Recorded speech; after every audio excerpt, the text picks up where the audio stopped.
আসসালামু আলাইকুম ওয়া রাহমাতুল্লাহি ওয়া বারাকাতুহু। সম্মানিত প্রিয় ভাই বোনেরা, আমি প্রতিটা ভিডিও অনেক কষ্ট করে তৈরি করি। বিভিন্ন জায়গায় দৌড় পারি, বিভিন্ন জায়গায় যাই, দেখি, দেখার পরে ভিডিওগুলো তৈরি করি। এই ভিডিওগুলো আমি কিন্তু প্রতিটা ভিডিও কাজের জন্য তৈরি করি, অকাজে হয়তো কোনো ভিডিও তৈরি করি না। এবং যেই ওষুধ আমি না খাইতে পারবো এটা আরেকজনকে বলি না। আপনি নিশ্চিন্তে থাকতে পারেন, নিশ্চিন্তে খাইতে পারেন। যারা বলতেছেন আমার দীর্ঘদিনের আইবিএসের সমস্যা, যারা বলতেছেন আমার বদ হজম, পেট বুট করে, গুট করে, পেটের ভিতরে কামড়ায়, পেটের ভিতরে ফাফল লাগে, পেট ভরা থাকে, পেট ক্লিয়ার হচ্ছে না, এই গাছটা চিনেন তো? এই গাছটা চিনেন তো? দেখেন, এই গাছটা যদি চিনে থাকেন, এই গাছটা কী কাজ বা কী উপকার, এটা আমি খাচ্ছি, এটা আপনি খাইতে পারেন।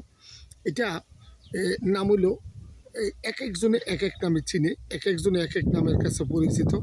এই গাছের পাতাগুলো যদি মুখে দিয়ে চাবান, এই গাছের কিছুক্ষণ আগে বৃষ্টি হয়েছে, পাতাগুলো পরিষ্কার।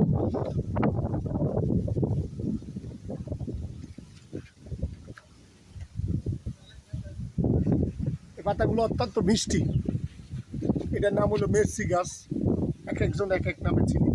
এটার নাম হলো মেরসি গাছ। এই গাছের পাতাগুলো চাবাইবেন, কিংবা এক মুঠ পাতা উঠে ভালো করে বাইডিয়া সাইকিয়া রস খাই নেবেন সকালে খালি পেটে। এই নিয়মে 10 থেকে 15 দিন খান, আলহামদুলিল্লাহ আপনার জিন্দিগির জন্য আইবিএস রোগটা ক্লিয়ার হয়ে যাবে।